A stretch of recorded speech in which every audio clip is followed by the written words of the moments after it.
देखिए, आज मेमोरी जिसको हम हिंदी में स्मृति बोलते हैं, क्योंकि आप में से हर कोई बार बार नाम लेता रहता है, मेमोरी, स्मृति, जो भी कहें इसको आप, है ना। क्या होती है मेमोरी, क्या होती है स्मृति, बताइएगा। What is memory, what is स्मृति? पहले आप लोगों से मैं जानना चाहता हूँ, क्या समझते हैं आप मेमोरी का? सर मेमोरी किसी की बौद्धिक क्षमता होगी और स्मृति ये होगा कि हम किसी चीज को कितना याद कर सकते हैं। यस, एग्जैक्टली, जैसे बिल्कुल, ठीक है। Memory means retaining power, retain करना, तो रिटेन मतलब हिंदी में धारण करना, क्या करना, धारण करना, राइट।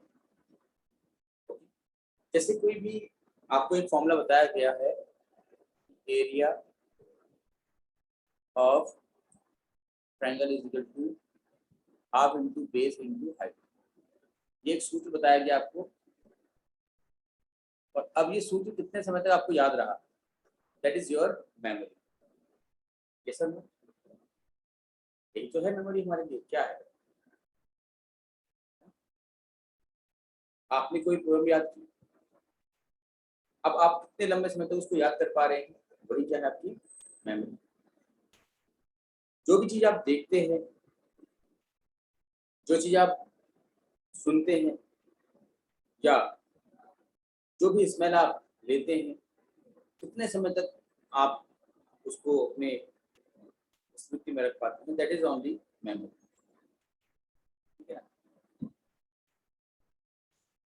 बट अब इसकी कुछ परिभाषाएं हैं, और जैसे मैं आपसे कहता आया हूँ, सारी ही परिभाषाएं, सारे ही डेफिनेशंस इंपॉर्टेंट नहीं होती हैं, बट अगर आपको कुछ डेफिनेशंस यहाँ पर दिखाई जा रही हैं, तो ये समझिएगा कि कम से कम वो डेफिनेशन तो आपके लिए इंपॉर्टेंट रहेगी। तो डेफिनेशन के लिए मैंने आपको कहा है कि आप चाहो तो स्पीड में लिख लीजिए, मैं समझाता रहता हूँ, तब तक आप लिख लीजिए, या फिर आप स्क्रीनशॉट लेकर के उसको लिखिएगा जरूर। Memory consist in remembering what has previously been learn, पूर्व में सीखे गए ज्ञान का प्रत्यक्ष उपयोग करना ही स्मृति है, ऐसा वुडवर्ड कहते हैं। जो कुछ आपने पहले सीखा है उसका आप प्रयोग करते हैं, जैसे कि बताया आपको, एरिया ऑफ ट्रायंगल आपने सीखा है पहले, अब आप कहीं पर भी कोई प्रश्न आ रहा है जहाँ पर एरिया ऑफ ट्रायंगल से संबंधित कोई समस्या है, तो उसको आप हल कर पा रहे हैं। पहले कभी आपने बाइक चलाना सीखा है तो आप बाइक चला ले रहे हो, ठीक है, आपका मेमोरी है अकॉर्डिंग टू वुडवर्ड। बहुत अच्छी डेफिनेशन नहीं कर सकते। देन एच जे आइजेंक की डेफिनेशन है, ये बहुत ज़्यादा इंपॉर्टेंट नहीं है, देख लीजिए। Memory is the ability of an organism to store information from earlier learning process and reproduce that information in answer to specific stimulus. तो स्मृति प्राणी की वह योग्यता है जिसके द्वारा वह पूर्व में संपन्न अधिगम प्रक्रियाओं में सूचना एकत्रित करता है तथा विशिष्ट उत्तेजनाओं के प्रत्युत्तर देने में इन सूचनाओं को पुनः प्रस्तुत करता है। बहुत ही अटपटी सी आपको परिभाषा लगेगी, बट इसको सिंपल तरीके से आप समझने की कोशिश कीजिएगा। Memory is an ability, ability मतलब क्या है, योग्यता। एबिलिटी मीन्स योग्यता।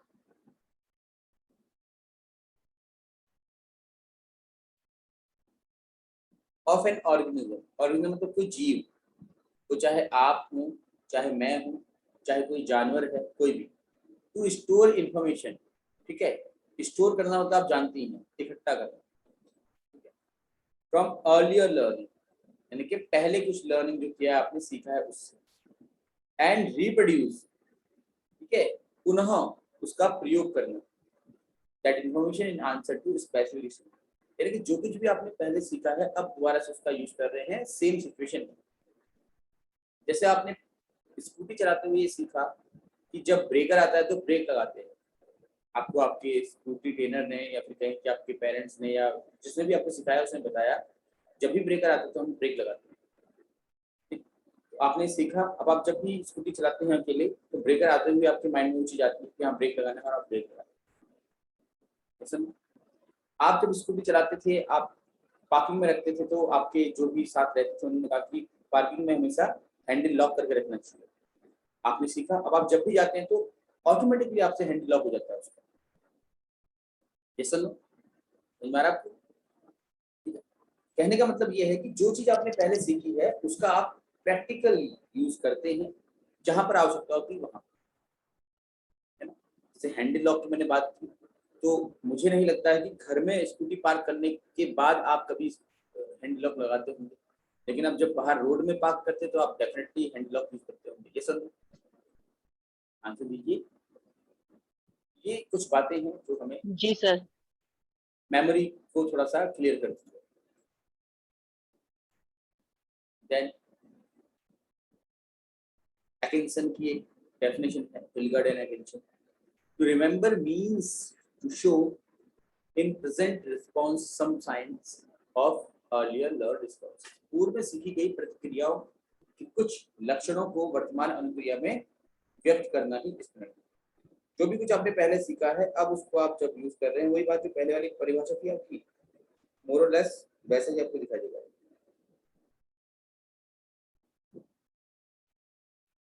आप सभी लोगों को मेरी आवाज प्रॉपर आ पा रही है? आज थोड़ा सा नेटवर्क इश्यू है, तो मॉर्निंग में भी जब क्लास हो रही थी हमारी तो तब भी थोड़ा मैं ये फील कर रहा था बच्चों को आवाज नहीं आ पा रही थी। अगर ऐसा कुछ है तो बता दीजिएगा। आवाज सबको प्रॉपर आ रही है ना? ठीक है सर, कभी कभी बिल्कुल हल्की हो जा रही है, बफरिंग कर। हाँ बिल्कुल, वो नेटवर्क का इशू होगा ना, तो इस वजह से हो रही है। Okay sir. चलिए आगे बढ़ते हैं। Learning, elements of learning. जैसा कि आपने मोटिवेशन पढ़ा तो उसमें भी आपने कंपोनेंट ऑफ मोटिवेशन पढ़े। कल आपने क्रिएटिविटी पढ़ा तो आपने एलिमेंट्स ऑफ क्रिएटिविटी या कंपोनेंट ऑफ क्रिएटिविटी पढ़े, मतलब हिंदी में घटक ही बोलते हैं इनको हम। अभी आप मेमोरी पढ़ रहे हैं तो आप मेमोरी के घटक यानी कि स्मृति के घटक पढ़ने जा रहे हैं। हेडिंग डालिएगा स्मृति के घटक, स्मृति के घटक। चलिए मैं कुछ प्रश्न करता हूं आपसे। पहले मुझे बताइए कि मोटिवेशन के क्या एलिमेंट्स थे, बताइए मोटिवेशन क्या थे, और फिर बताइए क्रिएटिविटी क्या थे। आवश्यकता, ड्राइव। हाँ ठीक है, आवश्यकता या नीड, ठीक है। ड्राइव चालक, ठीक है। Incentive, very good. And then motive, very good, ठीक है। अब क्रिएटिविटी बताओ, क्रिएटिविटी के लिए पढ़ाया था आप लोगों को मैंने, बताओ क्रिएटिविटी क्या बताइए। Sir fluency, elaboration, fluency, elaboration, flexibility. सभी थे ना कल आप क्लास में? एंड नोवेलिटी या ओरिजिनलिटी, ठीक है, कुछ नयापन। ये चार कंपोनेंट थे किसके? क्रिएटिविटी के। ये चार थे आपके मोटिवेशन के, है ना। और इसी प्रकार से चार, ये बस एक कोइंसिडेंट है कि ये चार क्या है आपके मेमोरी के भी हैं। Learning, retention, recall, recognition. तो एक एल है और बाकी क्या है? 3 आर हैं, ठीक है। लर्निंग मतलब पहले आप कोई चीज सीखते हैं, जो कुछ आपने सीखा अब उसको आप रिटेन करते हैं। जो चीज आपने रिटेन की है अब उसका कहीं ना कहीं आप रिकॉल करते हैं जरूरत पड़ने पर, और जब आप रिकॉल कर पाते तो हम बोलते हैं रिकॉग्निशन। एक एग्जांपल से समझते हैं इसको, ठीक है। आपने स्कूटी चलाते हुए ब्रेकर पर ब्रेक लगाना ये सीखा, और आपने लंबे समय तक माइंड में रखा आपने कि ब्रेकर में ब्रेक लगाए जाते हैं। फिर आपने क्या किया? स्कूटी चलाना छोड़ दिया। आप अपना शादी हो गई आपकी और आप फैमिली में बिजी हो गए, या फिर आप पढ़ने चले गए बाहर, ठीक है, हॉस्टल में रहने लगे, तो वहां पर जरूरत ही नहीं थी स्कूटी वगैरह की। 4 साल आपने ऐसे बिताए वहां पर। उसके 4 साल बाद फिर किन्हीं कारणों से 4 साल तक आप स्कूटी चला ही नहीं पाए। उसका 4 साल बाद फिर आप जब स्कूटी चलाना शुरू करते हैं तो क्या होता है कि आपने जो स्कूटी चलाने से पहले जो चीजें अपने मेमोरी में धारण की थी, है ना, उनको रिकॉल करते हैं आप, ये सब ना। और फिर आप स्कूटी इजीली चला लेते हैं। ऐसे ही आपने क्लास 8 तक मैथ्स पढ़ी, उसके बाद मैथ्स पढ़ना छोड़ दिया आपने, तो क्लास 8 में आपने सरफेस एरिया एंड वॉल्यूम पढ़ा, ठीक है। तो क्लास 8 में आपने सरफेस एरिया एंड वॉल्यूम पढ़ा और आपने एक फॉर्मूला सीखा किसका, सिलेंडर का, ठीक है। सिलेंडर है आपका, थोड़ा बना नहीं सही से, समझ लीजिए चलिए इसको, ठीक है ना। आपने एक फॉर्मूला पढ़ा सिलेंडर का, ये बन रहा सिलेंडर, ठीक है। क्लियर हो गया, क्या होता है बताओ, बताओ वॉल्यूम सिलेंडर क्या होता है Babita? Pi r square pi r R square square H. H, ठीक है। तो ये वॉल्यूम ऑफ सिलेंडर आपने पढ़ा था, या कहीं कि इसको हम सिलेंडर को हिंदी में क्या बोलते हैं, बेलन का क्या बोलते हैं, आयतन। आयतन, बेलन का आयतन आपने पढ़ा था ये।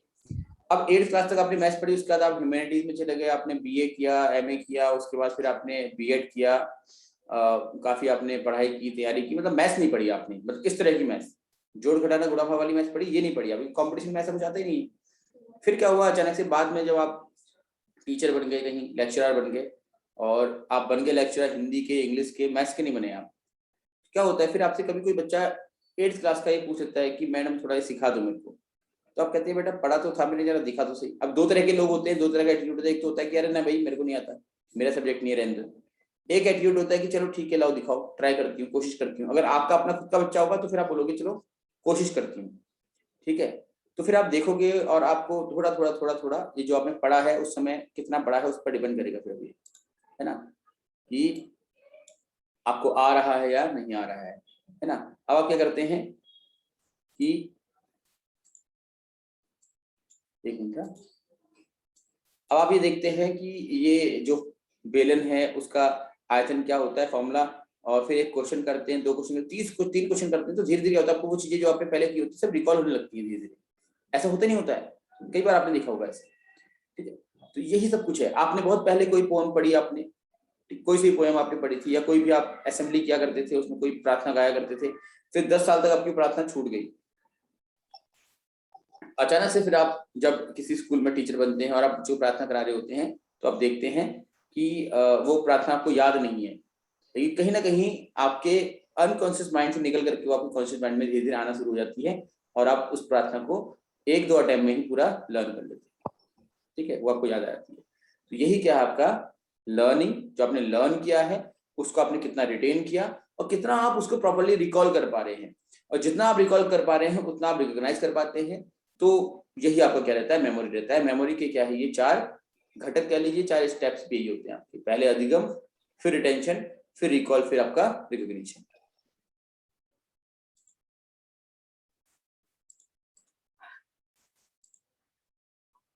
अब बात करते हैं हम टाइप्स ऑफ मेमोरी की, ठीक है। हेडिंग डाल लीजिएगा आप, स्मृति के प्रकार। मैं देखो हिंदी और इंग्लिश प्रॉपर बोल रहा हूँ दोनों में, अगर किसी को ऐसा लग रहा होगा कि हिंदी में नहीं बताया गया है तो प्लीज आप दोबारा बोल दीजिएगा, हालांकि स्लाइड में हिंदी में लिखा हुआ है ऑलरेडी। स्मृति के प्रकार होते हैं, बहुत सारे प्रकार होते हैं। पहला है इमीडिएट मेमोरी, दूसरा है आपका टेम्पररी मेमोरी, तीसरा है परमानेंट मेमोरी। ये तीनों जो प्रकार हैं इनका एक अपना ग्रुप होता है, ठीक है। तात्कालिक स्मृति, स्थायी स्मृति और अस्थायी स्मृति और स्थायी स्मृति, ये क्या होते हैं आपके, ये इनका अपने ग्रुप होते हैं, क्योंकि ये टाइम स्पेन के बेसिस पे आपके मेमोरी के टाइप्स होते हैं। क्लियर हो गया। सबसे कम समय तक जो आपका रिटेन होती है उसको हम बोलते हैं तात्कालिक या फिर इमीडिएट मेमोरी, बहुत जल्दी आप भूल जाते हैं। थोड़ा लंबे समय तक आपको जो याद रहता है कंपैरेटिवली इसके, वो आपकी होती है स्थायी मेमोरी, अस्थायी, थोड़े समय के लिए आपको याद है फिर आप भूल जाओगे। और सबसे अधिक समय के लिए जो याद रहती है उसको बोलते हैं क्या, स्थायी मेमोरी, यानी कि परमानेंट, जो परमानेंट हो गई। अब इनके और नाम भी होते हैं, ठीक है। इमीडिएट को तो आप इमीडिएटली बोल लीजिए, टेम्पररी को बोलते हैं short term memory, short term, अल्पकालिक, हिंदी में लिखेंगे अल्पकालिक,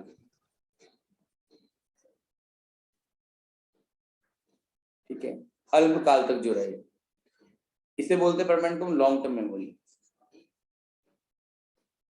ठीक है, दीर्घकालिक।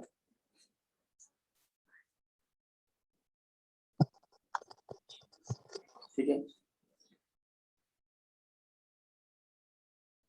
अच्छा अब यहां से एक क्वेश्चन बनता है आपका कि जो इनका टाइम स्पेन होता है वो क्या होता है,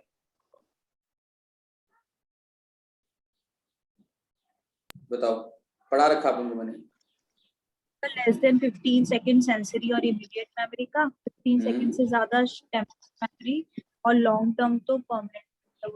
वेरी गुड, वो ठीक है। याद। तो देखो आप सिर्फ एक याद रखो, ज्यादा हमको याद नहीं करना है, आप याद रखिए शॉर्ट टर्म मेमोरी का। शॉर्ट टर्म मेमोरी का जो होता है इसका ये होता है 20 to 30 सेकेंड, 20 से 30 सेकेंड। ज्यादा बताता हूं, हाँ कोई 15 बात to नहीं, 30। हाँ कोई इशू नहीं है, आप 20 to 30 लिखिए, कोई इशू नहीं है, 15-30 लिखाओ, 20-30 लिखाओ, ठीक है ना। अब जो इससे कम होगा वो आपका इमीडिएट हो जाएगा, जो इससे अधिक होगा आपका वो परमानेंट हो जाएगा। वो अलग बुक्स में अलग लिखा हुआ आपका 20 to 30 कह लीजिए, इसको आप चाहे 15-30 कह लीजिए, कोई प्रॉब्लम नहीं, ठीक है, क्लियर हो गया। तो short term memory, immediate memory जिसको हम सेंसरी मेमोरी भी कहते हैं, ठीक है, इसका होता है सिर्फ 20 सेकंड से कम का या कहीं 15 सेकंड से कम का। शॉर्ट टर्म मेमोरी का होता है 20 से 30 सेकंड तक का या 15 से 30 सेकंड तक का। लॉन्ग टर्म मेमोरी का होता है आपका, लॉन्ग टर्म ही है, फिर आपका खत्म ही नहीं होगा कभी, बहुत लंबे समय तक रहेगा।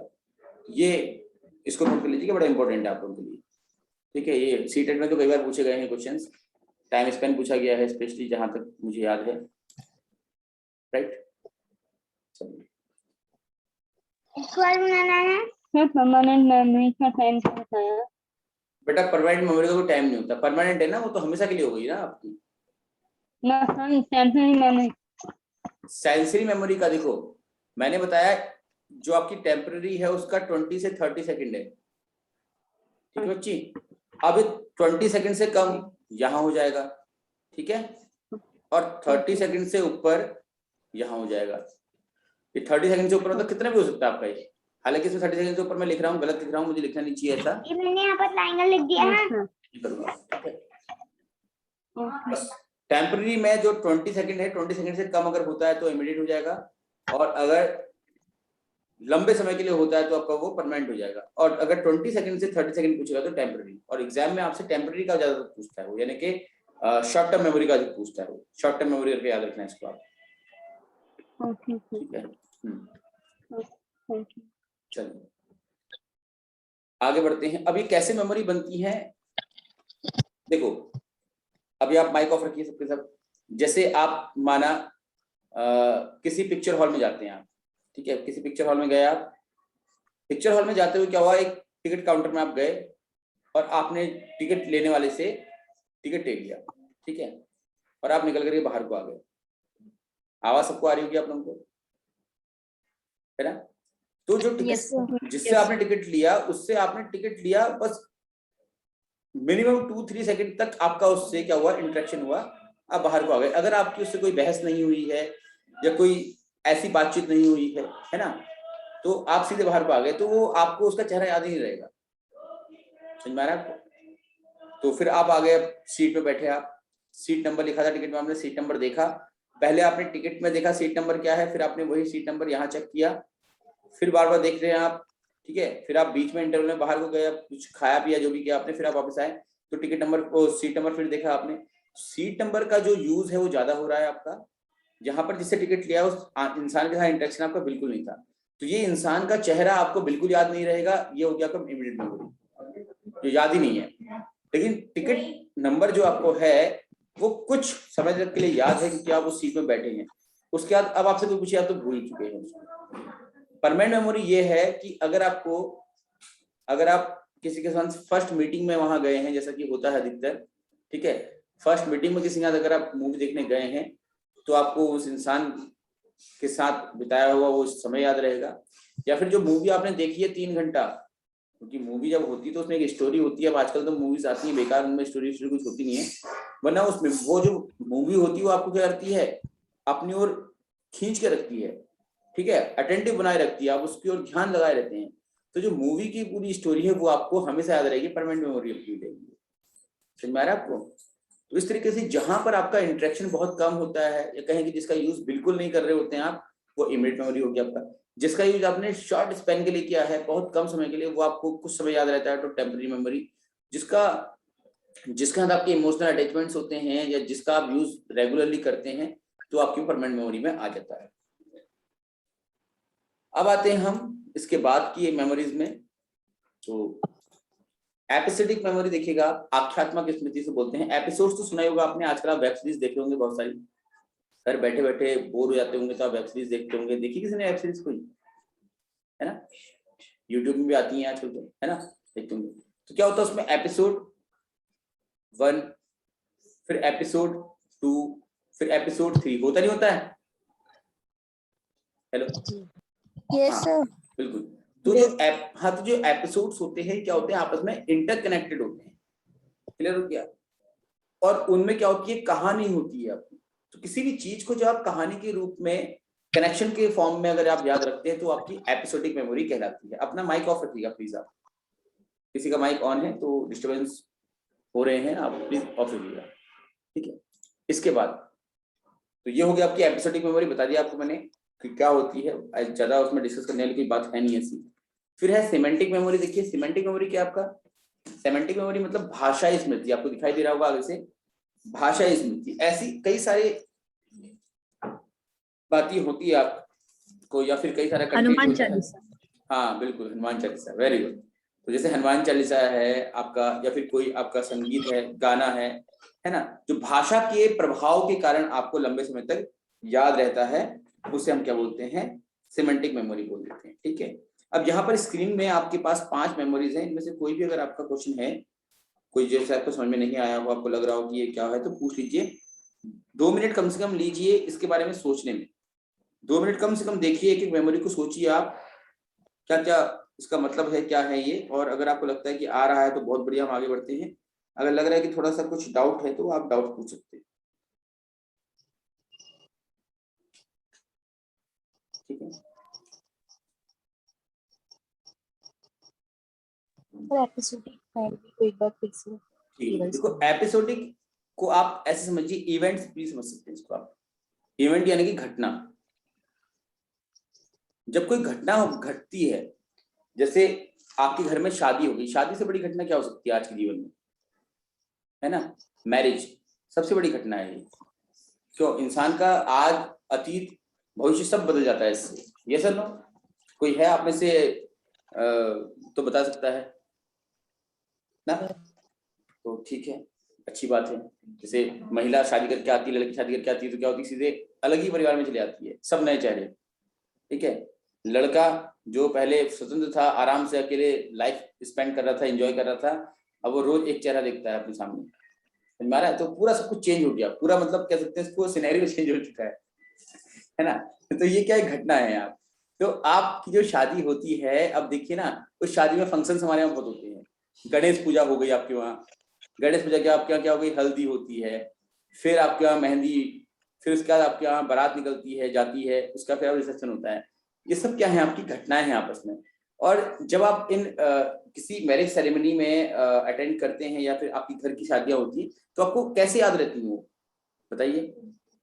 एक घटनाक्रम के रूप में तो याद रहती है, ये सुनो। जब बारात में आप गए, घर से निकल करके आप रिसेप्शन में पहुंचे, और वहां आपने जयमाला देखी, तो वो क्या है, पूरा एक घटनाक्रम है, ये सुनो, ठीक है। तो ये है आपकी एपिसोडिक मेमोरी, समझ में आया? यस। यही घटना आपकी बर्थडे सेलिब्रेशन की भी हो सकती है, यही घटना आपकी यहाँ से नैनीताल का ट्रिप आपने बनाया उसकी भी हो सकती है।